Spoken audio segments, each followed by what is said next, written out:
Dando início à gravação, dando início à gravação da aula de microprocessadores, turma sexto V, né, no dia 9, né, de setembro.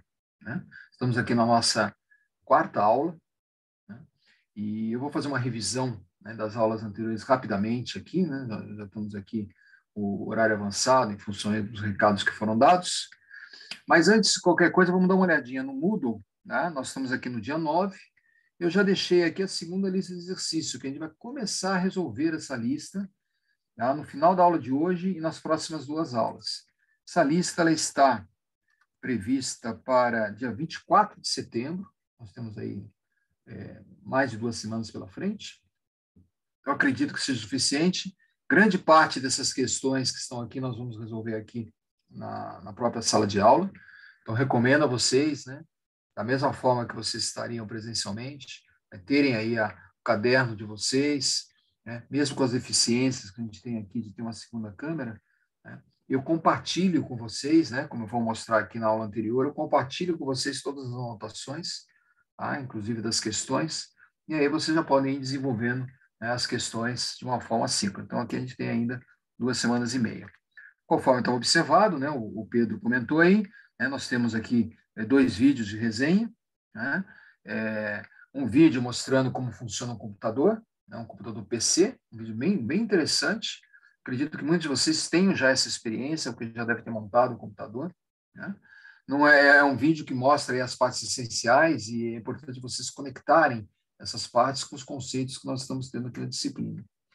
E um segundo vídeo, né, mostrando aqui um processador de 8 bits, montado com circuito integrado, montado com lógica discreta, montado usando princípios, né, de sistemas digitais, né, que vocês, muito baseado no livro do Malvino. Né? É um vídeo bem interessante, é um vídeo técnico, tá? É um vídeo técnico, não é um vídeo assim tão básico, mas eu tenho certeza que vai despertar em muitos de vocês o interesse, né, de entender o que você tem dentro de uma unidade central de processamento.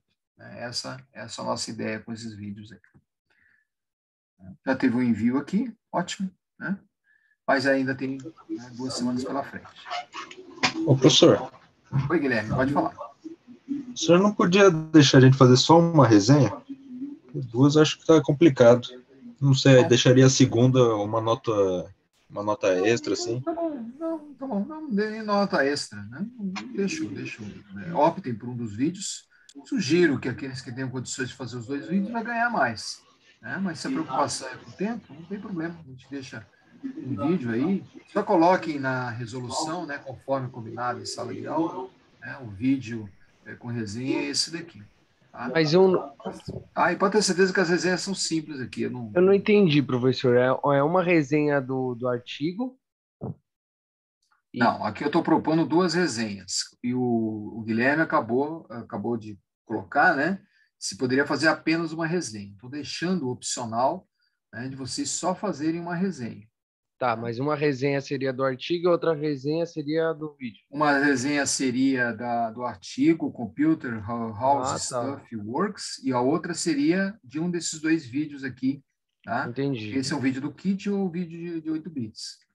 Se vocês tiverem que fazer uma das resenhas, priorizem a resenha de como o computador funciona, que ela é mais simples. Mas sugiro fortemente que vocês, né, procurem fazer as 2 resenhas, tá? Inclusive testando o nível de inglês de vocês, isso é importante. Aqueles que estiverem realmente com um nível mais difícil, né, de inglês, né, vamos ter um plano de ação aí para que nos próximos 2 anos, vocês têm 2 anos pela frente, né, vocês melhorem, né, a referência de inglês, porque eu coloco para vocês, e não coloco só como professor, não. Eu coloco como empresário, eu coloco como alguém que contrata, né, profissionais, estagiários e futuros engenheiros. Né? Hoje, o nosso teste, né, de conhecimento é feito em inglês, e a entrevista muitas vezes é feita em inglês. Por quê? Porque a gente tem uma filial nos Estados Unidos, a gente tem uma engenharia nos Estados Unidos, precisa conversar com eles. Então, isso que eu coloco é uma coisa fundamental. E eu afirmo para vocês que a geração de vocês tem um inglês melhor do que o meu. Então, a gente não tem dificuldade nenhuma com o inglês lá com a galera.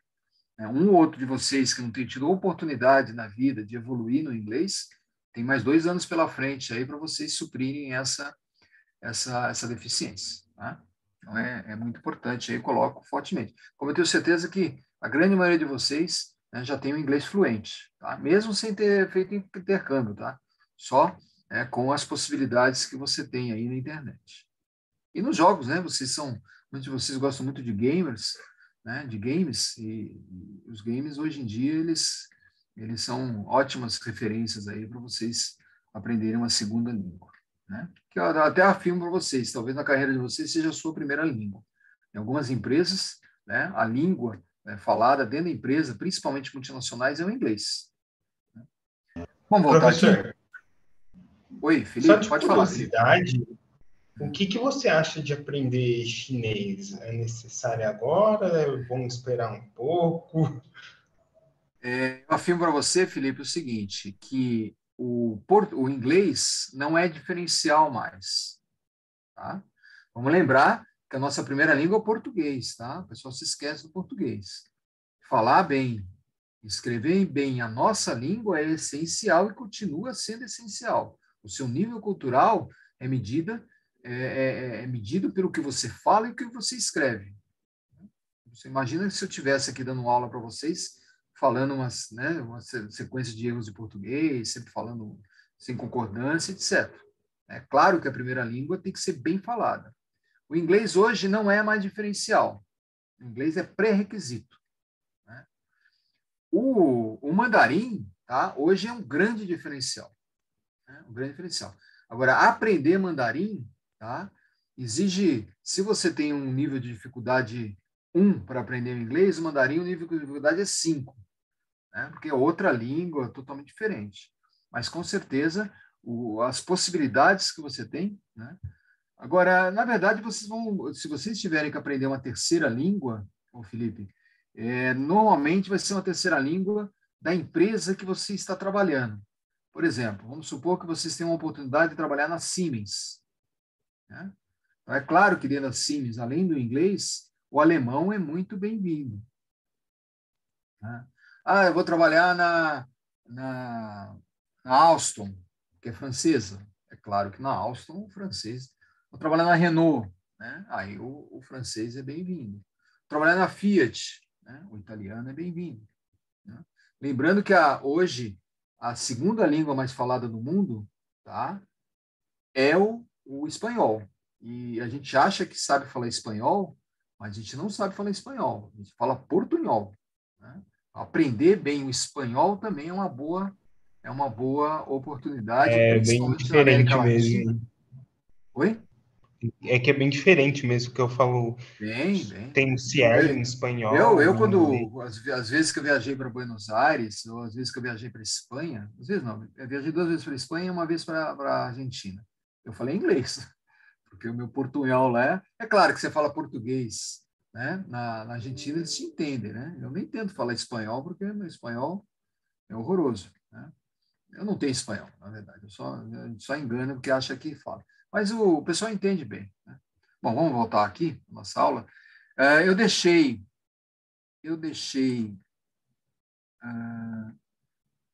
na semana da aula do dia 26, deixei aqui o link da gravação, tá? Vocês podem, inclusive, usar como algumas referências de exercícios, se quiserem rever alguns aspectos.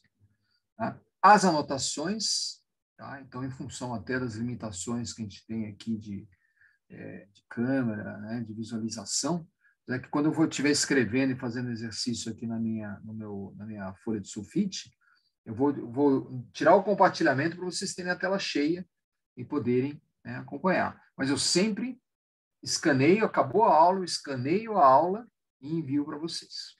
Tá?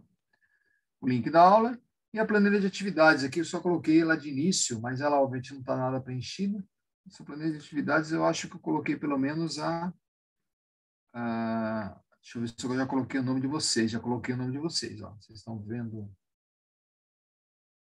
Não estão vendo. Deixa eu compartilhar com vocês a planilha. Só um segundinho. Essa planilha de atividades aqui, ó. Então, até o final do semestre, que está chegando aí, novembro está chegando aí, a gente vai ter primeiro a nota N1, Então, esse primeiro trabalho que vocês estão fazendo, né, ele vai entrar aqui. Vou ter o segundo trabalho, que é esse que eu apresentei, que vence lá daqui a 2 semanas e meia. Isso vai formar uma nota, que é a nota B. Tem o laboratório, né, metade de vocês, uma parte de vocês está com o professor Ricardo, a outra parte de vocês está com o professor Newton, eles vão passar uma nota parcial. E a gente vai fazer na primeira semana de outubro uma atividade em sala de aula, tá? Em sala de aula, apesar que eu vou abrir essa atividade na tarde, mas em sala de aula a gente vai fazer uma atividade, né, que vai fazer uma recapitulação, um reforço, né, de todas as questões colocadas. Em sala de aula, tá? Não é para entregar depois. E aí forma a nota N1, e aí da mesma forma a gente vai ter o segundo bimestre com 2 atividades e mais atividade geral. Tá? E a nota de laboratório. Lembrando que a nota de laboratório, no segundo bimestre, ela tem peso maior, né? Porque eu combinei com o professor James, eu combinei com o professor Newton, né, que o projeto de IoT que vocês estão começando a trabalhar, tá, vai ter um peso significativo, né?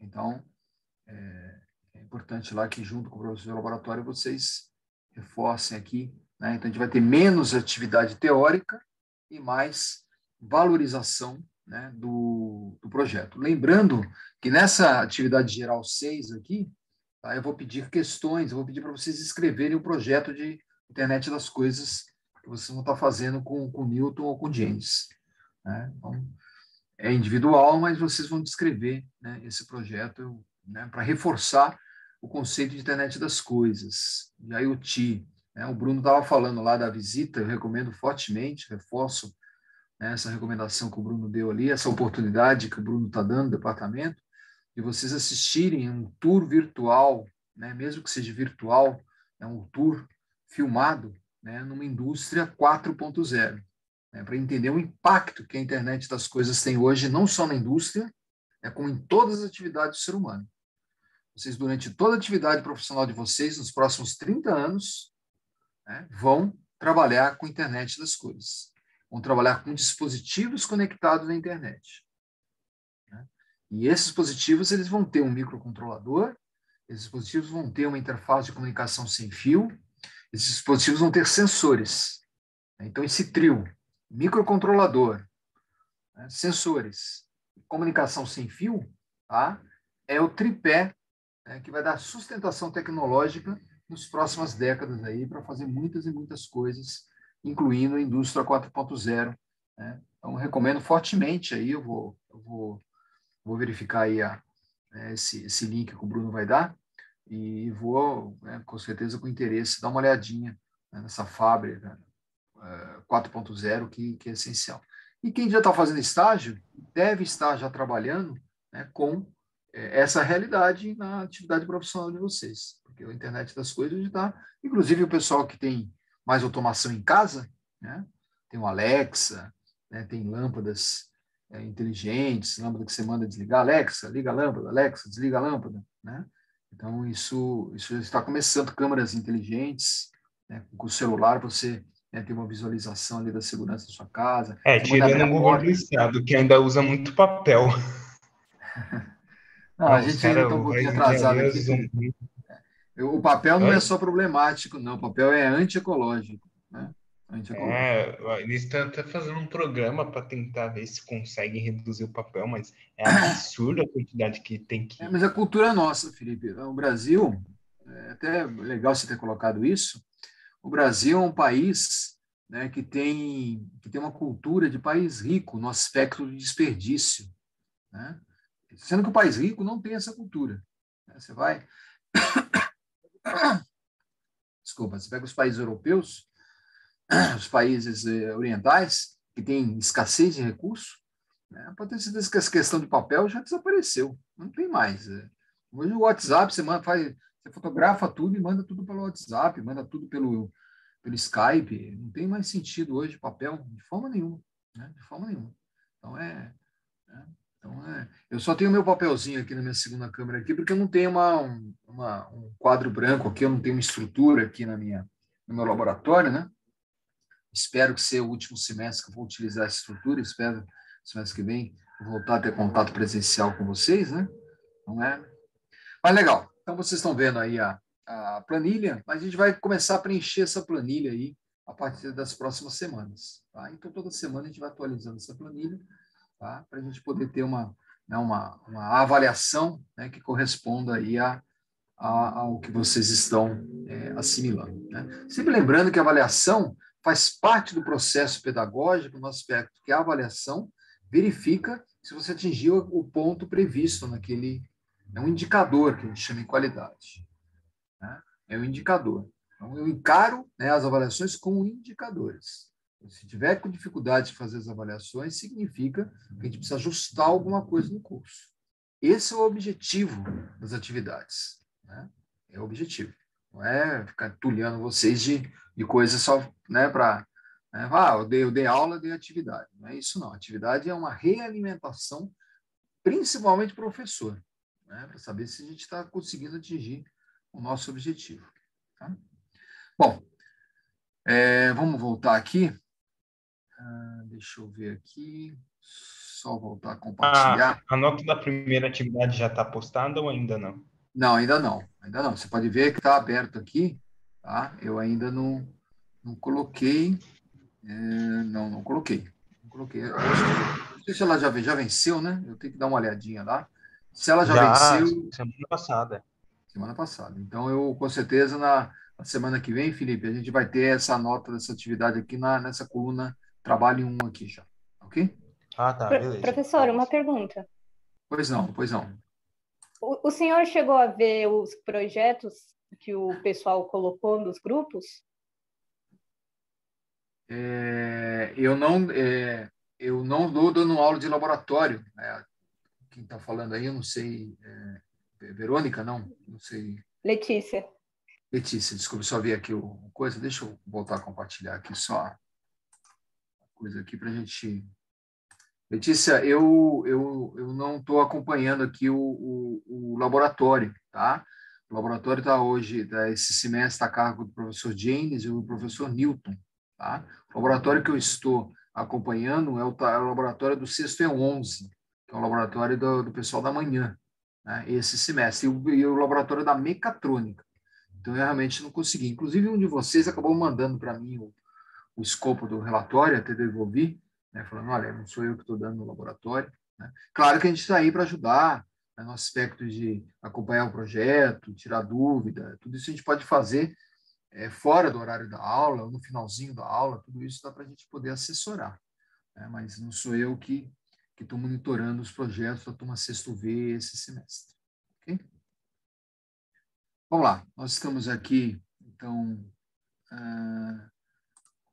colocar a aula 4 aqui de novo. Só confirmando, né, que vocês estavam falando, primeira lista de exercício, que está aqui, já foi entregue, teve um videozinho, né, o restart, já vieram 23. Quem não entregou essa atividade, pode observar que a atividade está encerrada, mas ela não está finalizada. Eu só finalizo a atividade quando eu baixo os arquivos. Tá? Então, como eu não vou fazer isso antes de sábado ou domingo, que é quando eu tenho a oportunidade de verificar as atividades, tá? Quem não entregou ainda tem a oportunidade de entregar. Tá? Então, aproveita aí que eu estou atrasado no aspecto de fazer a verificação das atividades e aproveitem e enviem. Tá? Vai aparecer como atrasado, mas não vou considerar a questão do atrasado. Vou considerar só a questão do envio. Agora, uma vez que eu baixei as atividades, aí sim eu finalizo a tarefa. Tá? Bom, vamos lá? Eu vou agora compartilhar com vocês deixa eu voltar aqui só a aula de hoje. Né? A gente está aqui só com o link da segunda e eu vou colocar o link da aula e o link, né, o arquivo, né, do que a gente for fazer aqui na sala de aula hoje. Vou compartilhar com vocês agora os slides, tá, que refletem a apostila para a gente poder evoluir, tá, no estudo de unidade central de processamento. Eu vou fazer uma rápida retomada da aula passada, né, já que a gente teve 2 semanas aí de intervalo de aula. Tá? Vamos lá. Deixa eu compartilhar aqui com vocês os slides, que é esse daqui. estão vendo aí o slide, né, do início da aula passada. Tá? Eu vou fazer uma rápida retomada desses slides para a gente poder, né, desenvolver aqui nosso conceito de hoje. O que a gente vai trabalhar hoje? A gente vai finalizar o estudo da unidade central de processamento. Aí vamos começar a fazer o estudo, tá, de alguns dispositivos externos à sua unidade central de processamento que são essenciais para que ela funcione. Essencialmente 3. Vamos estudar a clock, que é o sistema de temporização. Vamos estudar o sistema de inicialização, que é o reset, e o sistema de interrupção, que é ligado a periféricos. Então, com isso, a gente vai encerrar, tá, essa primeira parte, inclusive encerrando a segunda lista de exercícios. Tá? Bom, vocês estão vendo aí no quadro de vocês os 3 elementos da unidade central de processamento. Tá? O decodificador de instruções, a unidade de lógica aritmética e registradores. Né? Vou lembrar que isso daqui está integrado, né? Vamos retornar aqui só mais alguns slides aqui atrás, ó, só para lembrar disso daqui. Ó. Nós estamos trabalhando com um sistema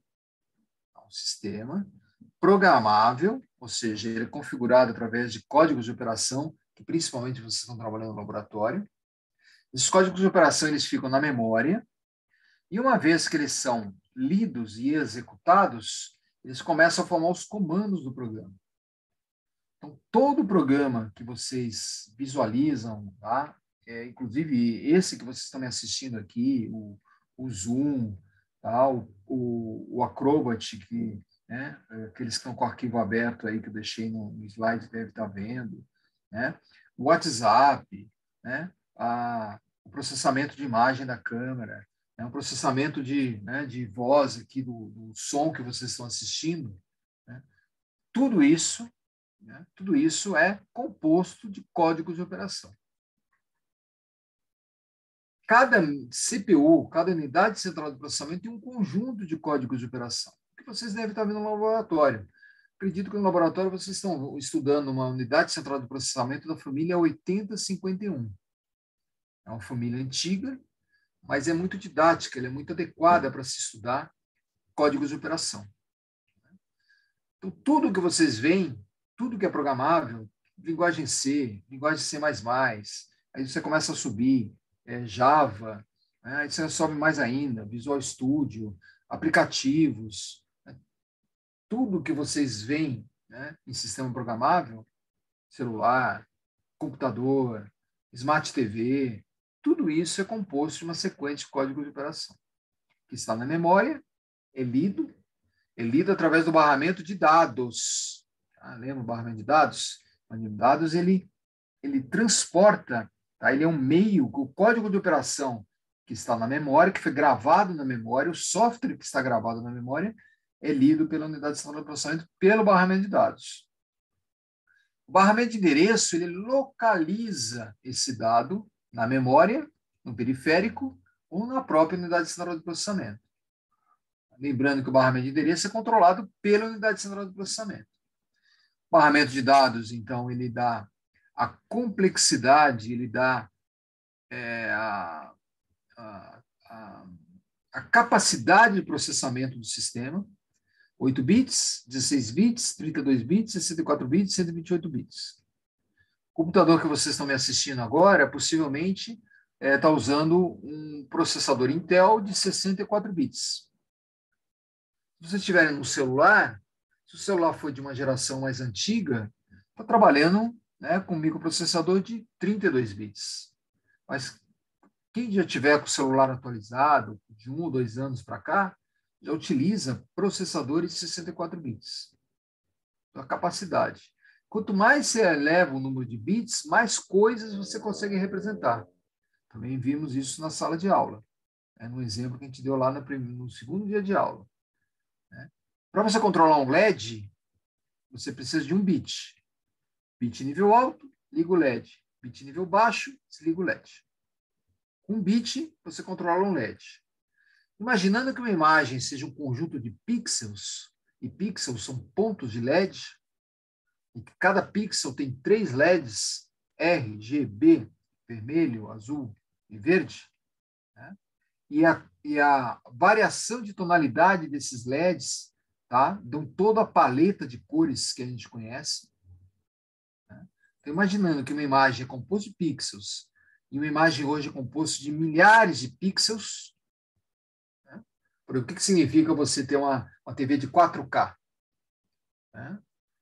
Você já deve ter uma TV de 4K, né? Um monitor de 4K. Significa que você tem ali 4.000 linhas, né, de pixels. Estamos falando de linhas, não de colunas. Colunas você tem lá, né? Mas uma imagem HD, por exemplo, você tem 1.780 linhas, colunas, por 1.400 linhas. Né? Então, um retângulo, né? Você tem ali mais colunas do que linhas.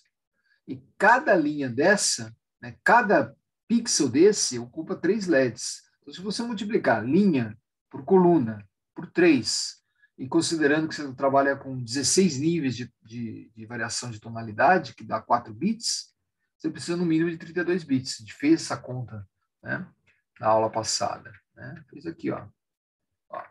Esse slide aqui, ó, estou mostrando, a gente reviu isso daqui. Né? Então, aí vem a importância do barramento de dados. Né? O barramento de endereço localiza, ele te dá capacidade de memória, ele te dá capacidade de periféricos. Então, você tem aí todo, né, o universo, né, de barramentos. E o barramento de controle, o que não é dado, não é endereço. Né? Ele é controle, é o sinal de reset, é o sinal de sincronismo, é o sinal de alimentação, é o sinal de inicialização, é o sinal de interrupção. A gente vai estudar isso nas próximas semanas com detalhes. Tá? A gente vai estudar alguns estudos de casos de CPUs. Né? Agora, felizmente, tá? Felizmente, a geração de vocês não vai trabalhar mais com projeto, né? Assim, que você vai ter uma CPU separada de memória e separada de periférico. Por isso que esse vídeo que eu coloquei nessa aula que eu recomendei vocês assistirem lá, que é como o computador funciona, né? É importante para vocês visualizarem dentro do computador a CPU, a memória e os periféricos. Né? E esse vídeo explica direitinho isso.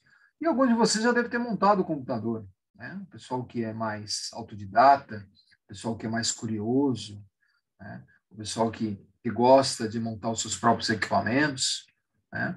Principalmente o pessoal de jogos, né? De gamers, né? Gosta de montar aqueles computadores mais turbinados, já deve ter a oportunidade de comprar um motherboard, de ter comprado um processador, né, especial, ainda com processador de vídeo, uma placa de vídeo dedicada, memória RAM, né? Ter um chipset legal na sua tela, com bastante periférico, aquelas placas auxiliares de som, né? Então, é uma experiência bem legal, e que esse vídeo que vocês vão estar aí assistindo, né, que um de vocês até pediu, falar, não dá para fazer um vídeo só, né? Recomendo esse vídeo, né? Se tiver que escolher um dos dois. Eu recomendo os 2 vídeos, havendo tempo para vocês, de vocês se dedicarem. Tá? Bom, então nós temos aqui, né, os 3 blocos, lembrando que quando você tem esses 3 blocos integrados, você forma o que a gente chama de microcontrolador. Vou voltar lá para a nossa unidade central de processamento. Tá? Então, aqui, ó, né, vou voltar a trabalhar só com unidade central de processamento, com o processador, que foi o que a gente fez na última aula. Na aula passada, a gente ainda fez aqui, comentei a lista de exercício em sala de aula com vocês, né, o pessoal lá, e tem nas anotações, a grande maioria dessas questões aqui nós resolvemos em sala de aula. Lembrando que 2 ou 3 dessas questões são de laboratório, tá? São de laboratório, principalmente de compilação. Tá? Então, reforço bastante a questão da linguagem máquina, código de operação, mnemônico, né? Então, é importante vocês exercitarem isso. Que é esse exercício aqui, ó, esse exercício 10 aqui. Tá? Vamos lá. Vamos voltar aqui, então, ao início da nossa aula. Tá? Na aula passada, nós começamos a trabalhar com essa estrutura. Tá? A primeira estrutura que a gente procurou entender, e que eu refresco aqui na memória de vocês, é o decodificador de instruções. O que é o decodificador de instruções? O decodificador de instruções é um circuito lógico combinacional que recebe o código de operação, né? Recebe o código de operação que está na memória e decodifica esse código de operação. Então, ele é a alma do sistema. Tá? O código de operação ele vai ser executado baseado na configuração do decodificador de instruções. Então, ele, na verdade, é uma grande tabela da verdade, né, que tem como entrada, né, todos os bits da via de dados. Então, por exemplo, 8 bits. Então, ele vai ter lá de D0 até D7. Então, ele vai ter até 256 instruções diferentes. Né? Cada uma dessas instruções vão controlar sinais de controle e temporização. Também que na aula passada a gente deu uma arranhadinha nisso daí. Tá? Vamos dar uma olhada melhor no decodificador aqui, ó, antes da gente falar da unidade lógica aritmética novamente. Aqui, ó. Aqui a gente tem a representação do decodificador de instruções. Aqui, ó. Memória, coloquei duas instruções aqui, ó, instruções move AR0, move R1A. Por que são essas duas instruções? Porque no 8051, o código de operação E8, observe, E8, por isso que eu coloco E8 aqui, ó, vai pegar o dado de R0 e vai copiar esse dado no acumulador. É por isso que é move AR0.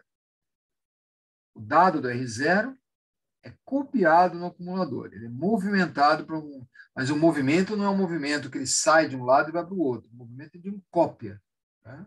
Da origem para o destino. No caso, né, a origem é o R0, um registrador chamado R0, e o destino é o acumulador. E a instrução seguinte é o contrário. Eu pego o dado do acumulador e jogo para um outro registrador chamado R1. Tá? O que é um registrador? Vimos também na aula passada. O registrador é um LET. O que é um LET? Um LET é um conjunto de flip-flops tipo D. LET significa trava. Então, um byte vai ser guardado na memória, o byte vai ser guardado na CPU, tá? Em função desse registrador. Por isso que a gente fala de acumulador, fala de R0, fala de R1, R2, R3. Vocês devem estar vendo esses registradores lá no laboratório. Na verdade, são posições de memória dentro do sistema. E o que é essa posição de memória? É um LET. Tá? Um exemplo de LET que, quando eu dava sistemas digitais lá, eu sempre usava. CTD4 245. É um LET octal bidirecional. Você escreve e você lê nele. Escrever significa que ele tem um pino chamado de write, que quando colocado em nível baixo, ele permite a escrita. Leitura, tem um pino chamado de read, RD, sempre lembrando em inglês. Né? Toda aqui a nossa notação está em inglês. Né? WR, escrita. RD, leitura. Tá? Aí você tem esse movimento. Quando você tem um código de operação como esse, E8, e esse E8 é decodificado no decodificador de instruções, ele gera na saída os sinais de controle, que são os sinais de leitura, o sinal de escrita e o sinal de habilitação, que a gente colocou aqui na aula passada. Ó. Read, Write e Chip Select. CSS é a sigla de Chip Select. Tá? Ó, tem o R0, o R1 e o R2. Desculpa, R0, acumulador e R1. Né? Que são os três registradores que a gente está trabalhando nesse exemplo, nesses dois códigos de operação, E8 e F9. Tá? Então, esse movimento de dados, um daqueles dois vídeos que eu coloquei, né, aquilo que eu deixei como alternativa, né, segundo atendendo a pedido de vocês, né, um daqueles dois vídeos explica muito bem isso daí. Tá? Tá em inglês, tá? O pessoal estava aí questionando em inglês. Né? O Inter Beaton, né? Que é o nome do autor do vídeo, né? Ele não tem muita preocupação de fazer com que você entenda. Por isso que eu recomendo que vocês ativem a legenda, né, do YouTube, porque aí você consegue, né, acompanhar minimamente, se você pelo menos consegue ler em inglês. Né? Ler em inglês. Bom, vamos voltar aqui. Então, o item ali, que é o que fez o vídeo, ele explica direitinho isso. Mas não é necessário você assistir o vídeo para entender isso. Tá? Isso eu expliquei na aula passada, reforço aqui para... E uma das questões da segunda lista de exercício é você fazer essa tabela. Tá? A gente vai ver a segunda lista aqui na sequência. Tá? Bom, então o dado né, o código de operação que está na memória é lido. Observe que o 8, o F9 entram aqui na memória, entram aqui, e movimenta os dados de R0, de R1, do acumulador. O flag é o sinalizador. Tá? A gente viu o que é o acumulador? É um registrador que guarda a saída da unidade lógica aritmética. O que é a unidade lógica aritmética? É quem faz conta do sistema. Lá em sistemas digitais, lembra lá do pré-requisito nosso. Nosso pré-requisito é circuitos digitais, sistemas digitais. Deve ter estudado a unidade lógica aritmética, né, com o professor Fadi, não sei quem foi o professor de sistemas digitais de vocês. Eu dei essa disciplina uns 4 semestres atrás, né, colaborei, né, disciplina essencial, né, é pré-requisito. Tá? Então, você tem que lembrar lá de ULA. O que faz a ULA? A ULA essencialmente faz soma. Ela faz essencialmente soma. Todas as operações são baseadas em soma. Por isso que quando você faz uma subtração, você tem que converter essa subtração em soma. Por isso que tem a primeira lei de Moore. A menos B é igual a A mais o B invertido, lembrando que B é o registrador, mais 1. Então, se você somar A com B, né, o conteúdo do acumulador mais o conteúdo do registrador B, a soma, né, desse sistema vai para o acumulador. Se você estiver fazendo uma subtração, aí você tem que fazer 3 operações. 2 somas. A mais B invertido, tem que inverter o sinal de B, mais 1, né? Mais o bit 1. Conforme vocês viram lá em sistemas booleanos, circuitos booleanos. Álgebra de Boolean. Né? Eu acho que tinha um vídeo, né? Não sou professor de laboratório de vocês, mas lá na minha turma de laboratório eu peço para o pessoal assistir um videozinho do Boolean, né? Para entender, né, como que ele chegou, né, à álgebra booleana, que é, obviamente, essencial para nós, porque tudo que a gente faz aqui é bit, tudo que a gente faz aqui é binário, é 0 e 1. Por quê? Porque o circuito integrado, tudo isso que vocês estão vendo aí na tela agora, ele é composto de transistor, é composto de portas lógicas, chaves eletrônicas. A chave tem 2 estados. A chave está desligada, a chave está ligada. Desligada, 0. Ligada, 1. Então, tudo que a gente vai fazer aqui, toda a nossa aritmética, é uma aritmética binária, é uma aritmética booleana. Né? Por isso que a parte ali de hexadecimal, né? De fazer operações de soma, subtração. Lembrando que a multiplicação é soma sucessiva, né? Que a divisão é subtração sucessiva. Né? Então, na verdade, você acaba tendo uma operação só. Porque você consegue converter subtração em soma, você consegue converter multiplicação em soma, que são somas sucessivas, e você consegue converter divisão em subtrações sucessivas. Lembrando que a subtração, na verdade, é uma soma, né, com uma operação a mais. Tá? Então, isso é essencial. Tá? Tudo um barramento de dados aqui. Bom, isso a gente viu na aula passada. Né? Conjunto de instruções, viu na aula passada. Né? Aqui eu falo do LET octal, ó, 74373. Isso é um LET não bidirecional, mas ele serve como exemplo, né, de LET. O melhor LET que tem, que pelo menos eu trabalhava em sistemas digitais, é o 245. Com o 245 você consegue ler e consegue escrever. Tá? Aí a gente fala de registradores, né? O acumulador, o flag. Você tem 2 registradores importantes, que é o PC e o SP. Tá? Vamos voltar aqui ao nosso esquema. O que é o PC? O que é o SP? São 2 registradores. Eles têm uma função especial no sistema. Eu não sei se lá no laboratório, os professores do laboratório, o professor Milton, o professor Ricardo James, já começaram a usar alguns simuladores com vocês. Né? Simuladores de 8051.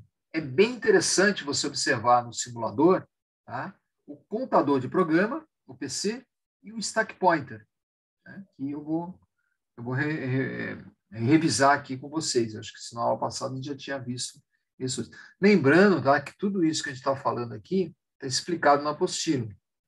Tá? Aqui a gente está só usando a figura aqui e falando.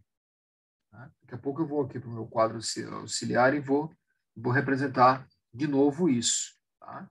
Seria legal vocês também representarem. Tá?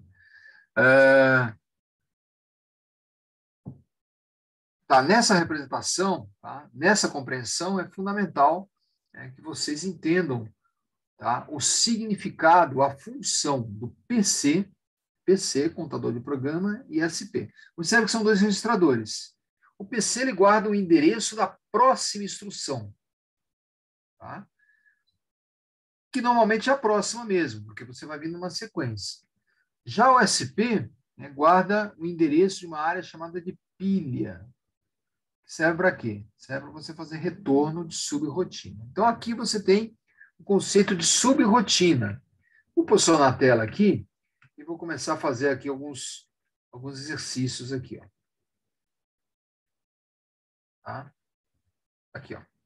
Registrador, contador de programa. Serve para guardar o endereço da próxima instrução. Registrador, apontador de pilha. Guarda o endereço de uma área chamada de pilha. Aí vem o conceito de subrotina. O conceito de subrotina a gente vai ver um pouquinho mais para frente aqui. Ó. Ó. Vou ver aqui nessa tela. Aqui. Tá? Antes de ver isso, tá? Seria importante, tá, a gente recordar, tá, esse exercício aqui. Ó. Eu acredito que na aula passada a gente conseguiu fazer esse exercício. Tá? Vocês podem observar nas anotações, mas eu vou fazer ele de novo aqui. Tá? Vou fazer ele de novo aqui. Eu vou mudar a minha imagem agora para a segunda tela, tá? Para a gente desenvolver um pouco mais esses exercícios aqui. Tá? Eu vou colocar numa folha de papel, tá, tudo que a gente está comentando aqui, vocês podem acompanhar. Tá? Eu vou tirar o compartilhamento, tá? Para vocês poderem acompanhar, e a gente desenvolve um pouquinho mais, tá, esse exercício.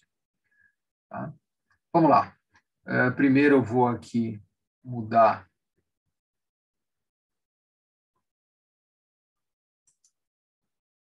a câmera. Deve estar vendo a minha câmera aí agora. Tá? Eu vou só colocar aqui no canto, ó, tá? Que vocês estão vendo aí na tela, tá? Esse programa para a gente poder trabalhar de novo esse programa. Vou colocar aqui no canto. Move a hashtag BB. Move B hashtag FA. Vamos lembrar que 0x é a representação em hexadecimal. BB é 1011, 1011. E FA é 1111, 1010. Tá? Essa é a notação em hexadecimal. Tá? A gente vai fazer uma soma desses dois valores, A, B, e vamos fazer um salto condicional, um jump, ó, condicional ao carry. Carry é um bit, né, do flag. São 2 bits que nós temos no flag. Tá? Já vou recordar isso com vocês. Então, ele vai saltar ou não para uma posição chamada maior. Tá? Vamos resolver esse exercício aqui. Eu acredito que a gente já fez na aula passada, mas eu vou retomar aqui para... Né? Eu vou descompartilhar a tela aqui.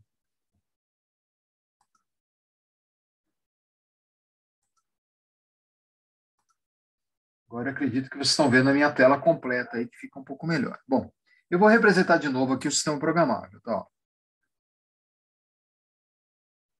Unidade central de processamento. Memória. Dividido sempre em 2 tipos, né? ROM e RAM. E periféricos. Entrada, saída. Então, nós temos os periféricos aqui. Periféricos, memória e CPU, unidade central de processamento. Tá? Essa CPU, a gente acabou de ver que ela é composta de 3 partes. Primeiro, decodificador de instruções. decodificador de instruções. Segundo, registradores. R0, R1, mas 2 registradores são importantes. O PC, que guarda endereço, e o SP, que guarda também endereço de pilha. Daqui a pouco a gente já vai entrar mais nesse mérito aqui. O decodificador de instruções, quando ele compila a instrução, ele faz o sistema gerar o que a gente chama de temporização e controle. Temporização e controle. São sinais, como sinal de leitura, sinal de escrita, tudo isso é sinal de temporização e controle. E a unidade lógica aritmética aqui no cantinho. Pula, que faz soma, mas através, né, da primeira lei booleana, A menos B igual a A mais B invertido mais 1, também faz subtração. Aqui eu tenho o acumulador. O acumulador guarda o resultado dessa operação. E a flag, a sinalização. Vai trabalhar com 2 flags aqui importantes. O flag de carry, que é o vai 1, chama a reversa CY, e a flag 0, tá? Flag 0, que numa subtração indica igualdade. Então, são as 2 flags que são importantes. Tem outras? Tem. Eu tenho a flag do auxiliar carry, tá? Auxiliar carry, AC. Eu tenho a flag da paridade. Eu tenho a flag do sinal, etc. Né? Depende muito. Flags são bits que sinalizam uma determinada condição. Tá? Lembrando aqui que nós temos os 3 barramentos.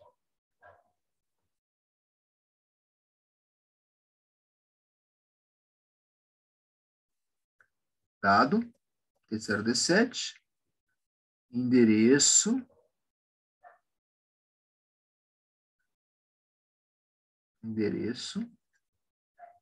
tá? Vou colocar de A0 até A15, ou seja, 8 sinais de dados, 16 sinais de endereço. 2 elevado a 8, 256. 2 elevado a 16, 65.512. Endereço eu tenho, obviamente, mais do que dado, né? E o controle. O controle são os outros sinais.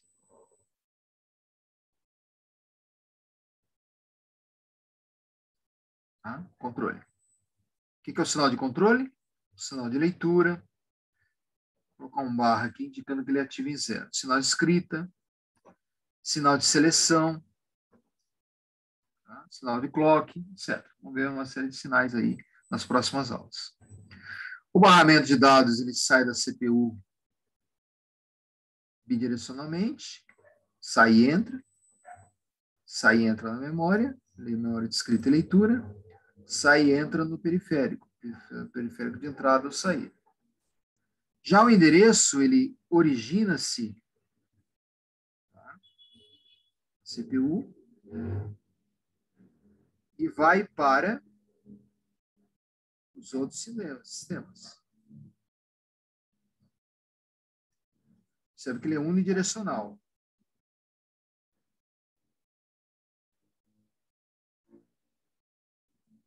Tá? Aí você tem o barramento de dado, endereço e controle.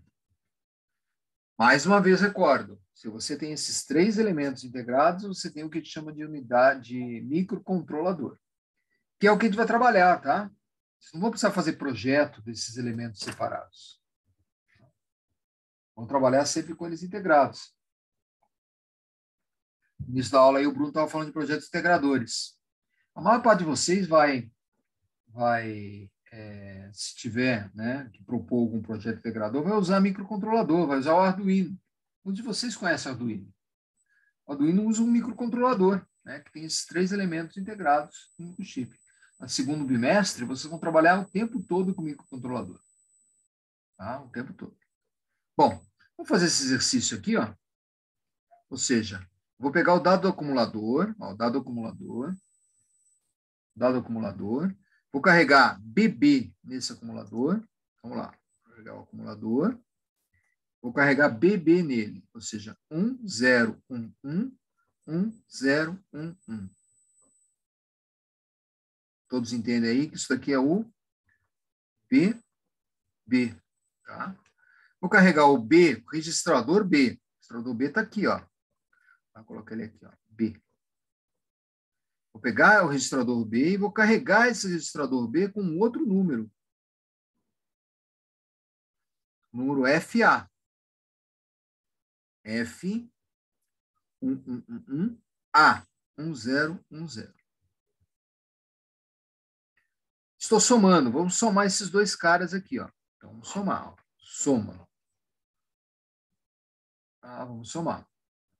Professor, não está aparecendo na tela o que você está fazendo. Ok. Eu estava com a cabeça baixa aqui e não via a coisa. Vai me orientando aí, tá? Aqui, desculpa. Tá? Aí. Tá. Obrigado. Vai orientando aí que a gente vai corrigindo. Olha lá. Acumulador, BB e o registrador B com F. Vamos somar esses dois. Como é que você soma? Bit a bit. Olha lá. 1, 0, dá 1. 1, 1, dá 0 e vai 1. 1, 0, 0. Dá 1, não vai nada. 1, 1, dá 0 e vai 1. 1 com 1 com 1. Dá 1 e vai 1. 1 com 1 com 1. Dá 1 e vai 1. 1 com 0 com 1. Dá 0 e vai 1. E, finalmente, 1 com 1 com 1. Dá 1 e vai para o carry. Observe que o carry é setado. Vai dar, né, nível alto. Ou seja, BB mais FA vai me dar 5B1. 1B5. 1B5. 1B5 é o resultado, né, de BB mais FA. Né? BB mais FA. O que vai para o acumulador? Apenas os 8 bits, tá? Menos significativos do acumulador. Então, o acumulador vai estar com B5.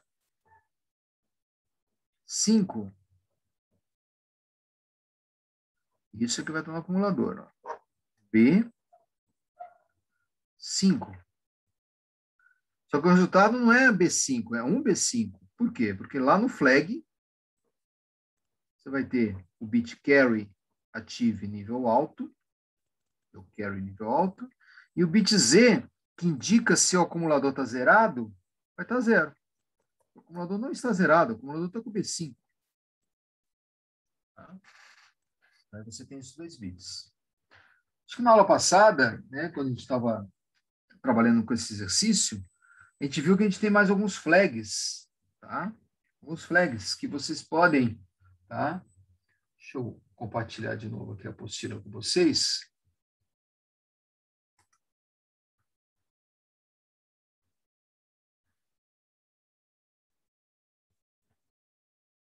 Vá.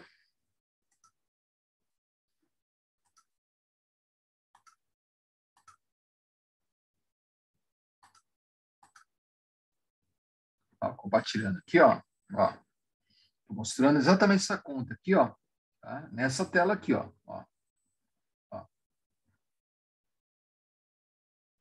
B, F, A. Ó, que a gente acabou de fazer aqui. Tá? E aí, né, a gente já viu que o carry dá 0 e o Z dá 0. O carry dá 1 e o Z dá 0. Certo? Tem os outros bits também. Dá para a gente prever, ó. Tá?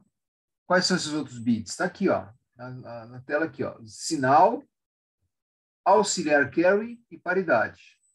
Né? Então, qual é o sinal? O sinal, o bit S, é o 8º bit do acumulador. 8º bit do acumulador. Que me dá, nesse caso, 1. 8º bit do acumulador. Paridade. Você vai contar o número de uns. Se for par, dá 0. Se for ímpar, dá 1. Conta o número de uns aqui, ó. 1, 2, 3, 4, 5. 5 é ímpar. A paridade vai para 1. Tá? Sinal, oitavo bit do acumulador, paridade, né, vai para 1. E auxiliar carry? O auxiliar carry a gente viu aqui, ó, que tem esse vai 1 entre o primeiro nível e o segundo, ó, aqui, ó. 1, 1 e 1. Por isso que deu 1 e foi 1. Então, ele está também em nível alto. Então, conseguimos escrever todos os bits. Quais são os bits importantes? Aqueles que a instrução jump utiliza. Nesse caso aqui, ó, apenas o carry é importante para mim. O carry é 1. Ó, carry é 1. O carry está 1. Se o carry está 1, significa que esse programa vai saltar. Ele vai saltar para a posição chamada maior. Tá? A primeira lista de exercício, não, a primeira não, acho que a segunda lista de exercício já tem, tá, 2 exercícios, tá, que trabalham com isso daqui, ó. Aqui está resolvido, tá? Ó. Aqui nesses slides, tudo isso que a gente acabou de fazer, tá, que você deve ter me acompanhado, eu fiz aqui com vocês, isso aqui, ó, 1B5, aqui a gente prevê todos esses. E aqui eu já estou falando, ó, já dá para fazer da segunda lista o exercício 1, 2 e 3. Tá? Segunda lista vocês podem pegar lá no Moodle, mas eu tenho ela aqui na sequência. Ó. Vamos dar uma olhada nela aqui. Está um pouquinho mais para frente. Eu vou puxar ela aqui. Ó.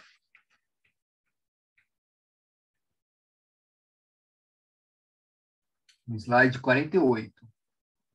Dá um pouco de zoom aqui. Ó. Exercício 1 já dá para você fazer. Tá? Vamos lá. Ó, resposta do exercício 1. Tá? Fazendo sala de aula, hein? Explicar a função do acumulador e flag na CPU. Escrever os bits, tá, do 8051. Os bits do flag do 8051. Qual a função do acumulador? Guardar o resultado numa operação lógica aritmética.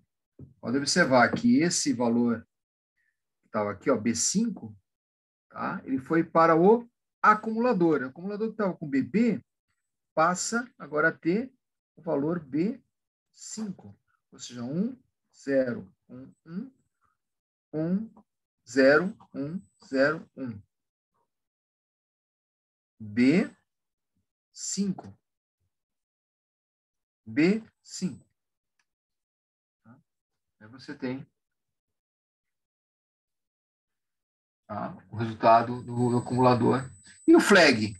Flag, você não precisa fazer os 8 bits do flag. Então, o flag eu sempre vou pedir o carry e o Z. São os 2 bits mais importantes, porque eu tenho instruções que mexem com esses 2 bits. No nosso caso, o carry é 1. No nosso caso, o Z é 0. Já está aqui os 2, né, bits colocados. Segunda questão. É igualzinho a esse daqui que a gente fez. Ó. Igualzinho. Só que ali eu estou pedindo uma soma entre CA. Ó, vou colocar aqui. Ó. Segunda lista. Exercício 2. Tá? O exercício 2 eu estou pedindo para fazer uma soma, ó, ADD, A, acumulador, 9D. 9D é um número. Então, estou pedindo para fazer uma soma do valor do acumulador, que é, no exercício 2, CA, com o número 9D.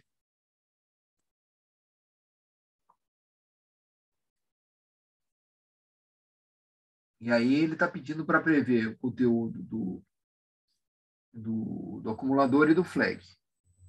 Tá? CA mais 9D. Dá para você fazer uma conta na mão, como eu recomendo vocês fazerem, ou dá para usar uma calculadora apenas para checar. Vamos lá, CA.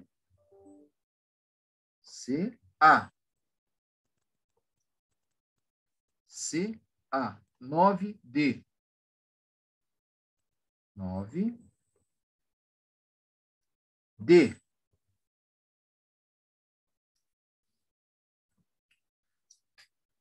Pode observar que eu já tenho de cabeça, né? Já faz muitos anos, então eu acabo tendo todos os 16 números em hexa de cabeça. Mas quem não tiver, faz uma colinha do lado lá, de 0000 até 1, que é F, tá? Você vai fazendo. Vou fazer essa soma aqui, ó.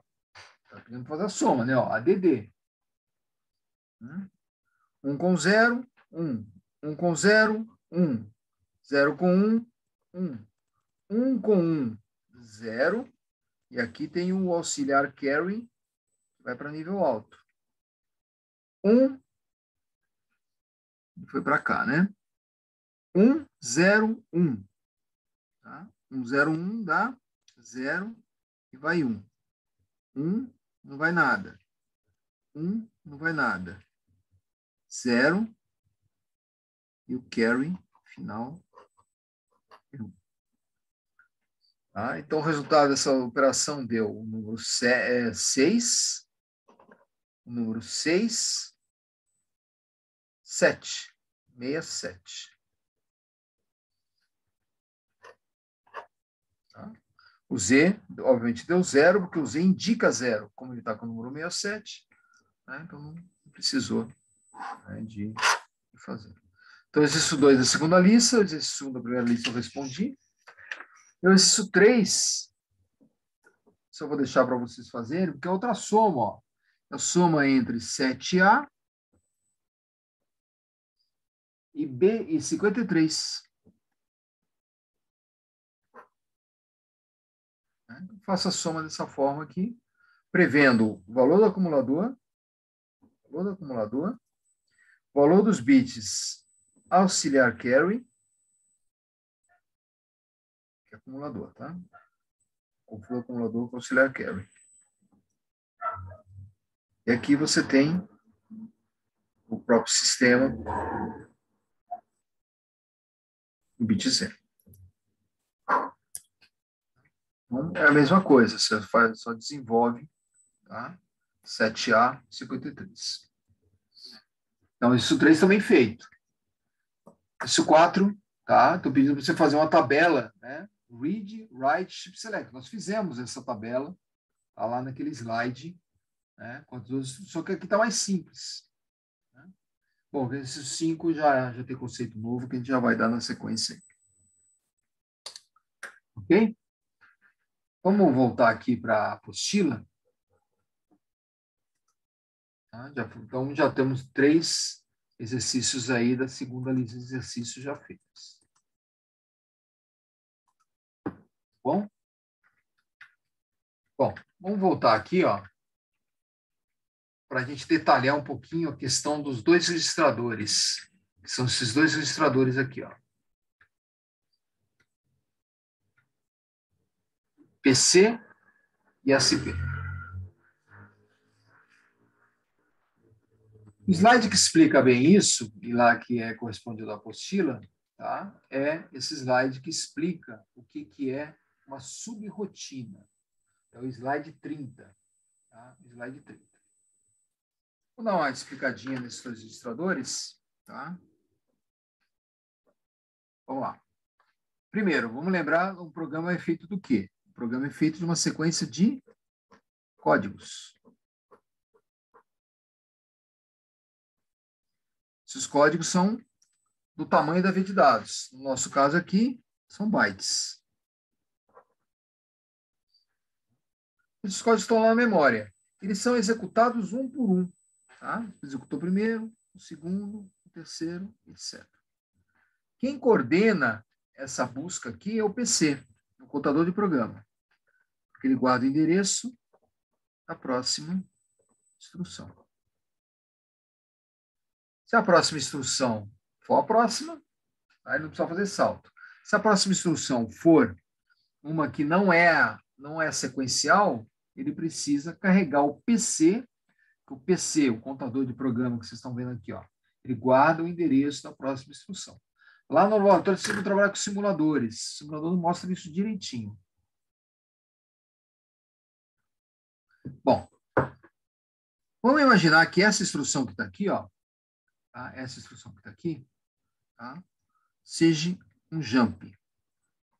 Um jump salta para o endereço 1000 em hexadecimal. Tá? É um código de operação que é um jump 1000. Então, quando você encontra uma instrução jump, ele está dizendo o seguinte, ó, não é para fazer a próxima, é para fazer a instrução que está lá na posição 1000. No final dessa posição 1000, tá? Você vai ter uma sequência aqui, ó. Você vai ter uma instrução chamada RET, que retorna ao ponto de chamada. Então, esse é o conceito de subrotina. Vou representar de uma forma diferente aqui, ó. Tá? Você vem fazendo. De repente, você encontra a instrução call. Tá? Instrução call. Ele salta, tá? Call, vou usar o mesmo call 1000 aqui. Ele salta para a posição 1000. O programa é executado. E aí, no final da posição 1000, você tem uma instrução chamada RET, tá? Que faz ele voltar para a posição seguinte à instrução call. Essa estrutura em programação aqui, ó, chama-se subrotina. E quem viabiliza a subrotina é o PC e é também o SP. Por quê? Porque o SP vai guardar o endereço desse retorno. Vamos supor que o endereço fosse, o retorno fosse na posição 0, 1, AB. 0, 1, AB. Quando houver a chamada do call, tá? O call naturalmente vai pegar o valor do PC e carregar com o endereço 1000. O endereço da próxima instrução. Carregou com o endereço 1000. No final, depois que ele executa todas as instruções, ele retorna. O que é retornar? Ele voltar com o valor do PC anterior. Qual é o valor do PC anterior? Esse endereço de retorno aqui, ó. A gente colocou 1AB. Tá? É um endereço que você tem no sistema. Como é que eu sei o ponto que eu tenho que voltar? Por causa do stack pointer. O stack pointer guarda esse endereço de retorno aqui. Ó. No caso, 01PP. Então, tá? É importante conhecer essa sequência. É importante conhecer essa sequência. Mas a gente vai trabalhar, né, principalmente no simulador. No laboratório, ele é essencial. No laboratório, quando você estiver executando o programa, observe o PC, observe o SP. Tá? Aqui, ó, o conceito de subrotina aqui está bem claro. Deixa eu dar um pouco mais de zoom para vocês. Olha lá. Início, subrotina 1, ele executa, retorna. Subrotina 2, executa, retorna. Isso daqui é uma coisa que vocês já conhecem de programação. Tá? E só está dando uma esmiuçada, porque a gente está estudando o nível físico, que é o nível de registrador. Onde que vocês viram isso? Vocês viram em linguagem C. Né? Linguagem C, tá? Ele pega tudo isso daqui, ó, e transforma em if. Tá? Então, if A igual a B, você faz isso daqui. Caso contrário, salte. Tá? Então, você tem aí, né, o conceito de PCSP quando você está colocando subrotina. Por que ele retorna, né, para o final para essa posição do subrotina? Porque ele guardou esse endereço de retorno. Volto a falar, por isso que o SP é tão importante, porque o SP é o stack pointer. O stack, né? O stack é uma área de memória chamada pilha. Aliás, é o que significa a palavra em inglês. Stack significa pilha. Tá? E aqui, ó, mostra direitinho lá. O call 4000. Mas o PC ser carregado com 4000. Só que o PC anterior, que era o endereço de retorno 2003, ó, ele foi guardado na pilha. Por que FFF? Porque nós colocamos a pilha inicialmente na posição FFFF. Como ele pega duas posições, ele retornou para a posição FFFT, né? Para poder fazer toda essa movimentação. E aqui eu explico, ó, qual a diferença do jump para o call. O jump salta e não retorna. O call salta e retorna. Qual dos dois é melhor? É óbvio que é o call, porque o call estrutura o seu programa. Tá? O call estrutura o seu programa. Então, aqui explica direitinho E lá na apostila também tem uma boa explicação, tá? Tem vários vídeos na internet que falam sobre essa teoria, tá? Vários deles. Inclusive, acho que um eu recomendo aqui. Tá aqui ou tá na apostila? Aqui, ó. Esses são os exercícios que vocês estão fazendo lá, né? Arquitetura do desktop, tá? E aqui o que é o microprocessador. Isso aqui não é... O único que eu peço lá na lista de exercícios é esse primeiro vídeo aqui, tá? Mas eu estou dando outros aqui, ó. Outros vídeos importantes aqui para vocês trabalharem, tá? Ok? Bom, nós temos mais 10 minutos de aula. Tá? Eu acho que a gente vai conseguir desenvolver um pouquinho mais, tá? Dessas estruturas aqui, ó, auxiliares. Tá? Dessas estruturas auxiliares. Vamos lá. Sempre lembrando que quando você trabalha com microcontrolador, tudo isso daqui está na forma de um chip. Né? Deixa eu ver se eu tenho uma plaquinha de Arduino aqui fácil. Espera aí. Vamos lá, relembrar vocês aqui.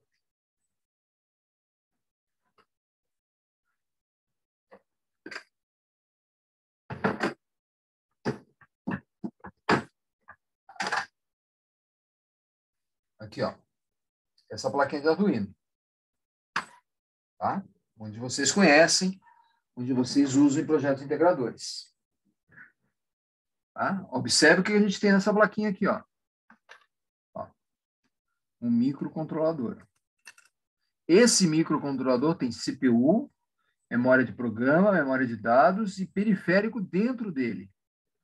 Tá? E dentro de 3 semanas a gente vai estar estudando essa arquitetura aqui, ó. Tá? Estudando como isso é útil para IoT. Você vai transformar essa placa aqui, ó, em um dispositivo de IoT.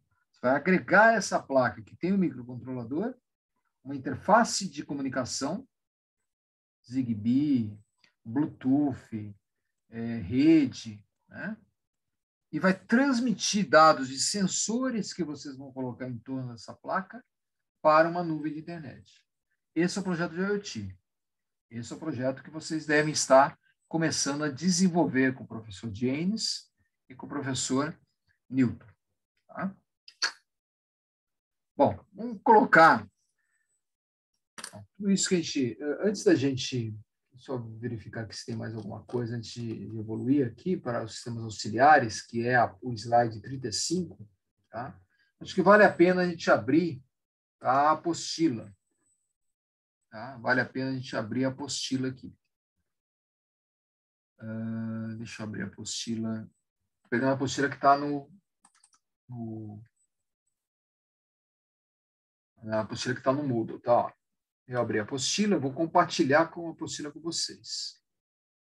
Tem um recado no chat aqui. Foi o Pedro aí que comentou que não estava vendo. Eu espero que esteja vendo agora. Ok? Vamos lá. Ó, essa é a apostila que você... Não, deixa eu compartilhar a apostila, senão não vai. Essa apostila que vocês, né, estão trabalhando. Ó. Onde que nós estamos aqui? Ó? Tá? Desenvolvemos aqui toda a parte, né, de CPU, memória, periféricos, tem toda a explicação. Ó. Tem uma fotografia, né, de uma CPU, né, um i7, talvez vocês estejam usando um i7, esse é de 4ª geração, hoje a gente está na 8ª geração, né? Talvez vocês estejam usando um processador parecido com esse. Observe que o Intel é a CPU. Tá? A gente explica aqui o conceito, dou alguns exemplos de microcontrolador, e o exemplo principal para o nosso curso vai ser esse daqui, ó, o Atmega 328. Tá? Falo de memória, falo de periféricos, falo dos barramentos, explico aqui o barramento. Tá? Explico 3 elementos integrados aqui, ó, CPU, memória de programa e memória de dados, memória RAM e memória PROM, ó, EPROM. Tudo isso está integrado no chip, tá? Ó, aqui na nossa representação, eu representei isso como ROM e RAM. É o suficiente para nós. Eu não preciso mais entrar no detalhe de como eu projeto uma ROM, de como eu projeto uma RAM. Antigamente a gente fazia isso, por isso que eu deixei aqui na apostila. Ou seja, como é que eu interligo essa CPU? Peguei uma CPU 1080, via de dados, bidirecional, observe aqui de 8 bits, via de endereço de A0 a 15, só sai da CPU, e todo o controle aqui do lado.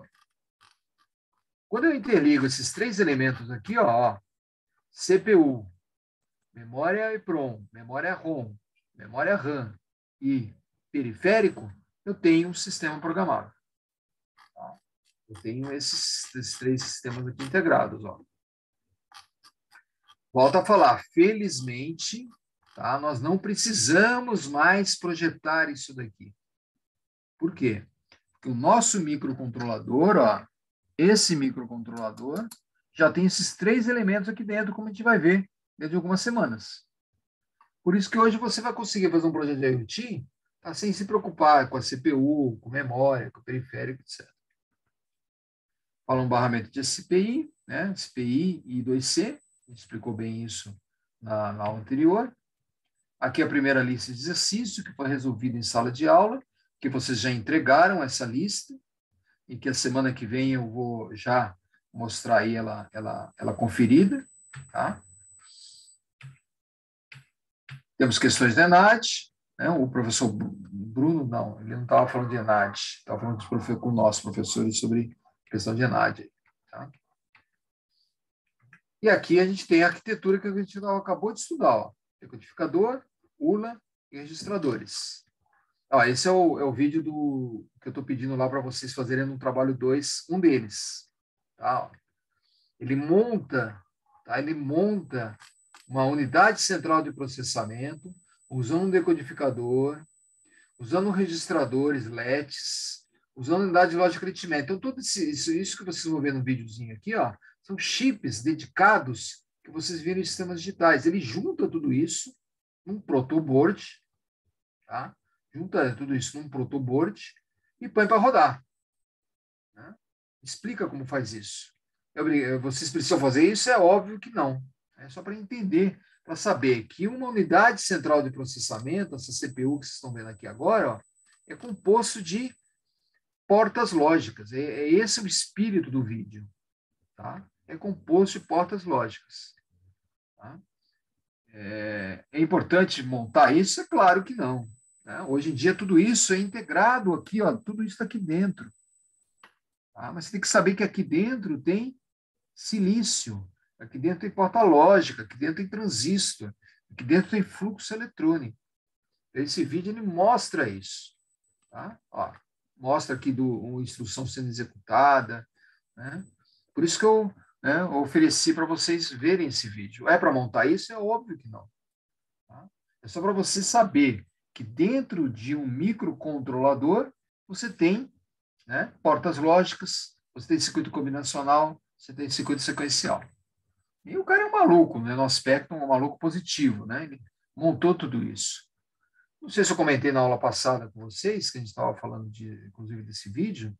Né? Eu tive uma aluna de mecatrônica, né, há uns 4 anos atrás, que fez um TCC. Ela montou esse circuito aqui. Né? Montou esse circuito. Né? E foi lá, pôs para rodar e tudo mais, funcionando, instrução. Quer dizer, ela conhece profundamente a estrutura de uma unidade central de processamento.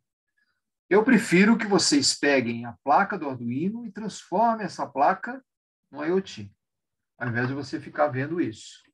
Tá? A única coisa que eu recomendo vocês fazerem, tá, é assistirem o vídeo para... E qual é a moral da história? Qual é a moral desse vídeo? Que dentro de uma unidade central de processamento, você tem portas lógicas, você tem transistores, você tem fluxo eletrônico. Tá? Fluxo eletrônico. Inclusive, o autor, né? O autor, que é o Witer, né? Bin Witer, é o nome dele, ele vende esse kit aqui. Lá nos Estados Unidos se vende tudo, né? Tem capitalismo. Ele vende isso aqui para o pessoal montar. Ó, no final de semana eu prefiro assistir uma série, né, ou namorar, né? Eu espero que vocês também tenham uma vida social. né? Porque ficar montando isso daqui durante semanas e semanas, né? Assista pelo menos o vídeo. Tá? O decodificador de instruções, ó, explico direitinho que aquela figura que a gente colocou, ó, lá, as duas instruções, sendo que na lista 2 eu estou pedindo, tá, para você fazer apenas uma instrução. Tá, ó. Aqui, ó, mostro que a subtração, tá, é uma soma com o segundo fator invertido, ó, essa barrinha invertida, mais 1. Tá? Deixa eu aumentar um pouquinho aqui, né, na tela de vocês aqui, que está bem. Ficou muito grande, né? Muito grande.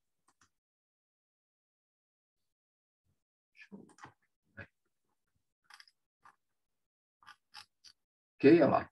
Tá? Subtração, falo de registradores, falo do acumulador, do flag, explico, ó, dou um exemplo de flag, ó, sinal, 0, esse bit é importante, o 0. Auxiliar carry, que é o by entre o by 1 entre o primeiro nibble e o segundo nibble, paridade e o carry, né, que é esse último bit aqui. E a gente explica aqui cada um deles, ó, cada um deles, e faço esse exercício que estão vendo aqui na página 25, acabamos de fazer. Tá, ó, acabei de fazer e vou compartilhar com vocês depois. Tá? Igual a esse, tem mais 3 exercícios na segunda lista. Vou entregar no dia, daqui a 2 semanas. Falo do PC, ó lá. Né? Aqui explico, ó, com detalhes como funciona, como estava lá no slide, ó, como funciona uma instrução de chamada de subrotina call 4000. Carrega o PC com 4000, executa, e quando ele retorna para a posição 2003. Aqui tem explicado direitinho, ó, a diferença do jump, do call. Né? Aqui eu tenho um vídeo que eu achei na internet que explica o conceito de subrotina. Tá? De novo, em inglês, né? De novo, tudo que é interessante está. E aqui, ó, eu deixei até o subtitle, né? A legenda acionada, né? A próxima linha, né? Então, agora ele retorna para a posição, no caso aqui, 22. Né? Ele vai explicando aqui, né, o que vai fazer. Aqui o fluxo de uma instrução call, ó, call 2070, ele salta para a posição 2070.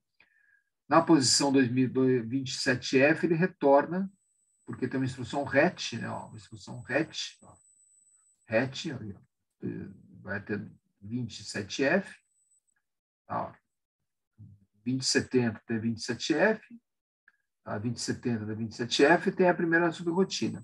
No final da subrotina você tem o RET. Né? E ele explica aqui, ó, esse videozinho, ele explica como funciona. É um vídeo que explica o funcionamento de subrotina. Né? Isso eu não estou pedindo para vocês verem, não, tá? Eu recomendo, ó, tem um link aqui, né? Acho que muitos de vocês vão ter a curiosidade de ver isso, né? E vão entender melhor e vão treinar um pouquinho o inglês de vocês também. E aqui os conceitos complementares. Tá? Bom, 3 conceitos complementares que a gente vai ver na aula que vem. Só vou adiantar rapidinho aqui. Ó, tá? Eu vou voltar aqui para a minha... Eu vou colocar esses conceitos aqui, tá? Rapidinho, tá? Em 5 minutos para a gente acabar a aula. Tá? Vou até 20h50 aqui, né? Por causa da interrupção que a gente teve aí dos avisos do professor Bruno. Aqui, ó. Então, ó, temporizador, instrução, esse é o clock, reset, tá? Isso a gente vai ver melhor na hora que vem, tá? Reset, aqui mais para frente, ó, reset, que é o sistema de inicialização, e interrupção. Tá? E aí a gente fecha a segunda lista de exercício. Interrupção, e a gente fecha a segunda lista de exercício, que está aqui, ó. Que na semana que vem eu vou resolver ela inteirinha com vocês. Tá? E aí vocês já vão ter ela pronta para poder postar. Tá? Eu vou fechar só a aula, tá? Eu vou tirar aqui o compartilhamento da apostila, tá? Para vocês poderem visualizar. Tá? Vou colocar aqui, ó, tá? Na nossa CPU, tá? Esses 3 elementos. Primeiro elemento, tá?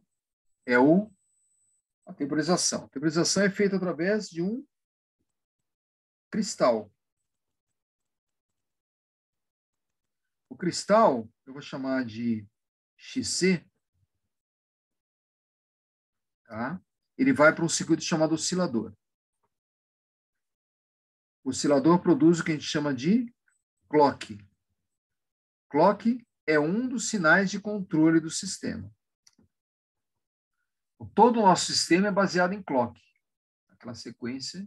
Vocês viram circuitos síncronos em sistemas digitais, tá? Então, o nosso clock é produzido, ele é feito através de um cristal. Segundo sistema de controle importante auxiliar. Tá? Eu vou puxar ele aqui, ó.